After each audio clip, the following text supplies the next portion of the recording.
మాట్లాడటం మొదలుపెట్టిన తర్వాత ఒకడేమో ఎన్టీఆర్ వెన్నుపోటు స్టోరీ చెప్తాడు, ఒకడేమో చంద్రబాబు నాయుడు హైటెక్ సిటీ కట్టిందే ఆ చుట్టూ ఉన్న భూములు సొంత కులానికి రాసిచ్చేయడానికి అంటాడు. ఇంకొకడేమో చంద్రబాబు నాయుడు 2 ఎకరాల స్టోరీ చెప్తాడు. అవి జరిగి దాదాపుగా 20 ఏళ్ళు 30 ఏళ్ళు 40 ఏళ్ళు అయిపోయింది. అంటే ఇప్పుడు మాట్లాడే ఏ గొట్టంగాడు ఆ టైంకి పుట్టుండడు, పుట్టినా కూడా నడక కూడా నేర్చుకుని ఉండడు.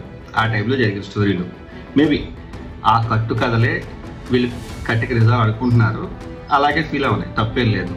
అంటే మనం అక్కడే ఆగిపోయాం అనమాట.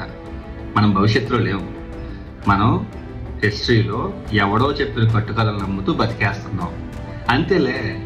5,000 రూపాయల ఉద్యోగాన్ని అదృష్టంగా ఫీల్ అయిన మనం చేపల దుకాణాలు మాంసం దుకాణాలు పెడితే అది మహాభాగ్యంగా ఫీల్ అయిన మనం, మనకి చిల్లర పడేస్తే చాలు, మనకు ఉద్యోగాలు అవసరం లేదు, అభివృద్ధి అవసరం లేదు, రాష్ట్ర పురోగతి అవసరం లేదు అని ఫీల్ అయిన మనం గతంలో ఆగిపోతే భవిష్యత్తు గురించి ఆలోచిస్తామా?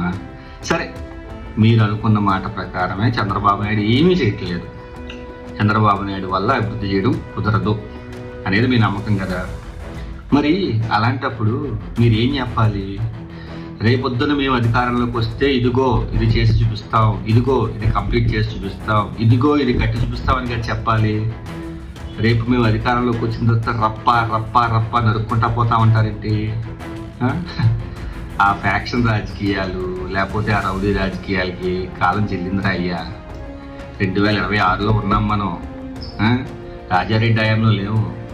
అర్థం చేసుకోండి, ఆలోచించండి. చదువుకున్నారుగా, సన్నాసులుగా కాదు, కాస్త విజ్ఞతతో ఆలోచించండి.